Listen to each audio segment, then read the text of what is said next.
It's been over a month since this album was released, but it just felt like a grower. So I waited, I held back, I let it simmer, and it's finally time to review one of the most anticipated albums in the whole indie alternative sphere of the year. That is MGMT's Loss of Life. MGMT have always had that rare combo of being great at both sound and song, meaning that these guys have always delivered enveloping productions filled with ear candy and adorned with thoughtful textures. But they can also write a tune, even when the melodies are pretty simple. They just arrange tracks and compose in such a way that it squeezes all the juice from the most simple idea. To put it another way, not only does their music sound cool and fresh and lush and exciting, but it's also well written, and ultimately I think it's good songs that stick with people. The obvious hit on MGMT is that they're not very prolific, 20 years into their career, and they only have 5 albums to show for it. And these are like 40 to 45 minute pop albums. They're not like these major odysseys. And you might say that's simply not enough. They've fallen short of expectations after storming out the gates with hits like Electric Feel and Kids. Or if you're a fan, you might say it's just quality over quantity, my dude. Personally, I fall somewhere in between these camps. Like, I recognize that these guys can craft a banger, but at the same time, I'm a little bit lukewarm on their overall output. I was actually in high school when Oracular Spectacular came out, and I wasn't quite as swept up by the hype as, all the people around me. It was just ubiquitous at that time, the hits, and I liked them, but I wasn't in love with the whole album. Congratulations.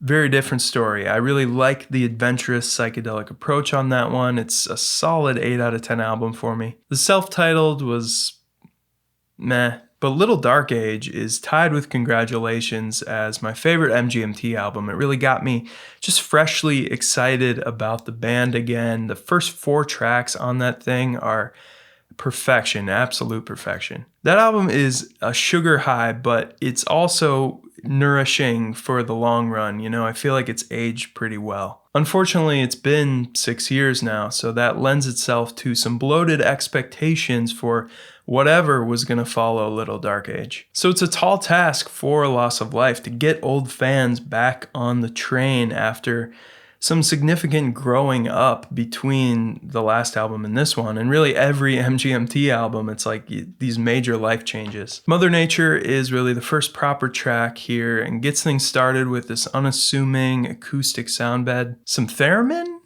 maybe in there, and some lush piano and acoustic guitar and some of the most subtle and tasteful harmonica playing I've ever heard. Growing from this very Stones-esque chorus to this classic rock guitar solo and a swelling bridge with some very characteristic psychedelic synth swirls. It's a gorgeous track. I love the vocal melody, I love the production, and just a really clear choice for the lead single. Definitely one of my favorite tracks of the year so far. And it's a good marker of the earnestness, the down-to-earthness you can expect with this whole album. The tongue isn't as firmly placed in the cheek as usual with MGMT. Bubblegum Dog follows that very wholesome rock and roll formula with this wailing guitar solo and Elvis's Gibson acoustic tone, and again some delicious instrumentation choices. There is something about the mix by Dave Fridman here that feels muddy and chaotic in not a good way. But it's another well-written song with a nice dynamic arrangement, another obvious single choice. The other tracks on the front half of the album are more sparse and intensely 80s, like the fretless bass on People in the Streets. Nice textures and production there, but I'm not crazy about the actual tune on People in the Streets. Then there's the straight-up ballad cheese of Dancing in Babylon.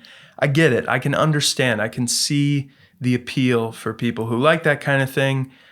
I'm just not one of those people. I love the more John Hughes movie style sort of thing on Me and Michael, but this kind of Cyndi Lauper 80s style, just not my thing, I'll admit. Then the back half of this album, as you may know, gets real low key. Like, you need some patience to really get it. And these tracks are growing on me, but even still, it's an overall pretty sleepy experience. As they lean even further away from the jokey, the absurd MGMT into this midlife, earnest, adult contemporary sound. Nothing to Declare and Nothing Changes are probably my two highlights from a songwriting perspective. You know, I love the vocal melody on Nothing Changes and that weird chord change going into the bridge. What a great moment. I love that whole instrumental section. It's just one of the most musically progressive moments here. It's so subtly sophisticated. Freddie's song is a pretty moody one. You know, it's got these dreamy soundscapes, very repetitive, like a lullaby.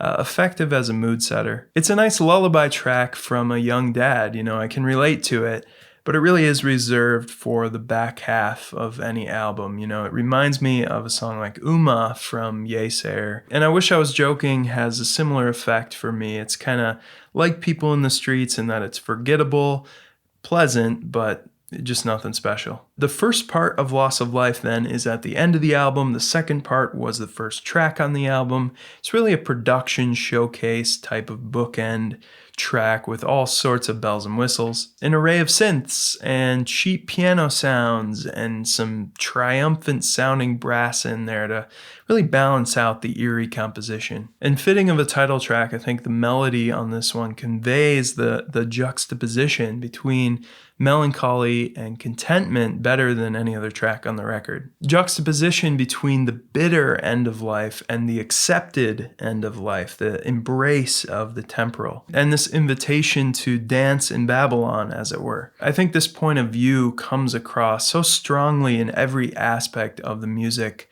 and the feeling on this album, you know, this midlife contentment. But musically, it's very hit or miss for me. So it falls in that frustrating, middling 7 out of 10, tepid and underwhelming at times, and a rich tapestry in others. So those are my thoughts on MGMT's Loss of Life. Let me know how you're processing this album after a month, this slow burner album. Let me know what you think of MGMT on the whole, their impact on music.